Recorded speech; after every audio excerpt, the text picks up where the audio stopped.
دوستو تیسرا حصہ اس کتاب کا ترک جمہوریہ کا ظہور۔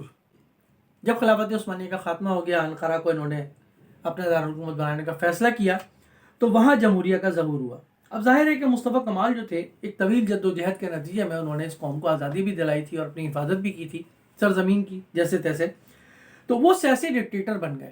ظاہر ہے کہ ہر انسان میں کمزوریاں بھی ہوتی ہیں اور اس کے اندر جو ہے وہ خوبیاں بھی ہوتی ہیں۔ کمال اتاترک کے جو اقدامات تھے اس پہ بہت زیادہ تنقید بھی ہوتی ہے، تعریف بھی ہوتی ہے، لیکن شخصیت جو ہے وہ تنقید اور تعریف سے مبرہ نہیں ہوتی۔ کوئی بھی شخصیت جو ہے اس کا جائزہ لے کر، اس کے کام کا جائزہ لے کر اس پر تنقید اور تعمیر کی بات کرنی چاہیے، یا ان کے مفید ہونے یا نقصان دہ ہونے کی بات کرنی چاہیے۔ تو مصطفیٰ کمال جو تھے وہ یہاں سیاسی ڈکٹیٹر بنے اور انہوں نے خلافت کا خاتمہ کیا۔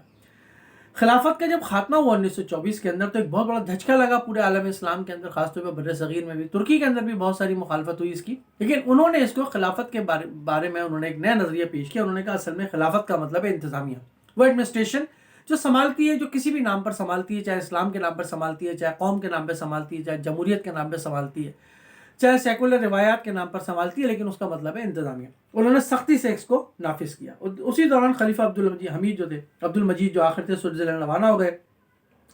رؤوف پاشا جو تھے وہ اس وقت پروگریسو پارٹی کے سربراہ تھے، اس وقت جو پارٹی تھی اس وقت سربراہ تھے۔ انہوں نے کمال کے اختیارات محدود کرنے کی کوشش کی۔ انہوں نے کہا کہ ڈکٹیٹر بن رہا ہے، لیکن انہوں نے پھر الگ سے ایک پارٹی بنا لی۔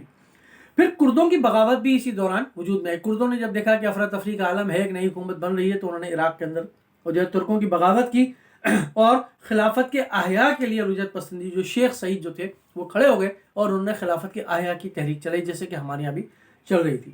لیکن ظاہر ہے کہ وہ بغاوت جو تھی ترکوں کی وہ بہت ہی جلد دبا دی گئی، کیونکہ مصطفیٰ کمال جو تھے وہ اس وقت تک ایک مضبوط بنیاد رکھ چکے تھے حکومت کی، اور فوج جو تھے وہ ان کے ساتھ تھی۔ تو ایک طرح سے رجعت پسندانہ خیالات یا خلافت کے احیاء کے جو لوگ تھے ان پر قوم پرستوں کی فتح ہوئی۔ یہ بہت بڑا شفٹ ہے، یہ پورا ایک ڈائمنشن ہے، پورا شفٹ ہے، پیراڈائم شفٹ ہے کہ قوم پرست جو تھے وہ غالب آئے ان لوگوں پر جو خلافت پسند تھے۔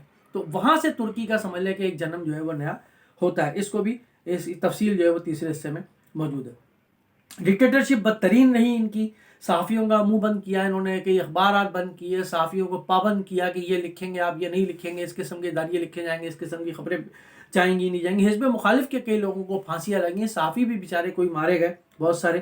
مذہبی یادگاریں جتنی بھی تھیں اس کی بندش انہوں نے کر دی، لباس کی تبدیلی کر دی، ترکی ٹوپی جو تھی اس کو نشانی کو ختم کر کے اور ہیڈ سے انہوں نے تبدیل کر دیا، خود پہنا، ڈانس، بارز، یہ تمام نائٹ لائف ترکی کی یہ تمام کی تمام چیزیں جو ہے وہ شروع ہوئی۔ آزادی نسواں اور مغربیت کو انہوں نے اپنایا اس کے اندر، اور اس کے علاوہ حروف تہجی کی اصطلاحات کی انہوں نے، عربی رسم الخط سے ترکی رسم الخط اور رومن رسم الخط کے اندر یہ لے آئے پورا معاملات کو، اور خود انہوں نے پڑھانا شروع کیا الفابیٹیکل تمام چیزیں۔ معاشی اصلاحات انہوں نے کی، تعلیمی اصلاحات انہوں نے کی، اور جو ان کی شخصیت تھی وہ متلون مزاج تھی، کبھی بہت زیادہ انتہا پسند بن جاتے تھے، کبھی بہت زیادہ آزادی پسند بن جاتے تھے۔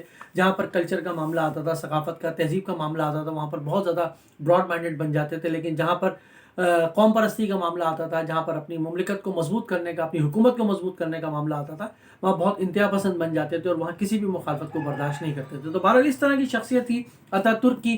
صحیح تھی غلط تھی تو تاریخ فیصلہ کرے گا، اور ترکوں کو بہتر فیصلہ کرنے دیجیے اس بارے میں، ہم بجائے اس کے کہ ہم ان پر کوئی فتویٰ لگائیں، ترکوں کو بہتر فیصلہ کرنے دیجیے گا۔ اگر ترک ان کو اپنا بڑا بھائی باپ مانتے ہیں تو ظاہر ہے کہ کسی وجہ سے ہی مانتے ہوں گے، انہوں نے ان کو آزادی دلائی۔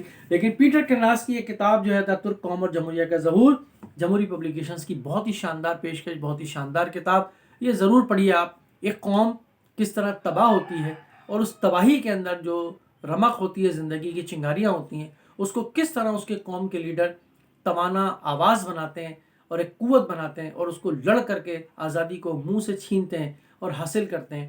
یہ اس کتاب کے اندر بہت تفصیل کے ساتھ بہت ہی مبسوط طریقے سے بتایا ہے۔ پیٹر کنراس نے بہت اچھا ترجمہ کیا، ہما انور نے، اور جمہوری پبلیکیشنز کی بہت ہی شاندار کتاب۔ امید ہے کہ آپ یہ کتاب ضرور خریدیں گے۔ ابھی ایکسپو سینٹر میں کراچی کے اندر کتب میلہ لگنے والا ہے، یقیناً یہ کتاب آپ کو بہت زیادہ ڈسکاؤنٹ پر، بہت زیادہ رعایت پر دستیاب ہوگی۔ اس کتاب کو آپ ضرور پڑھیے۔ ایک قوم اور جمہوریہ کا ظہور کس طرح ہوتا ہے حقیقی معنی میں، آپ کو اس کتاب کو پڑھ کر پتہ چلے گا۔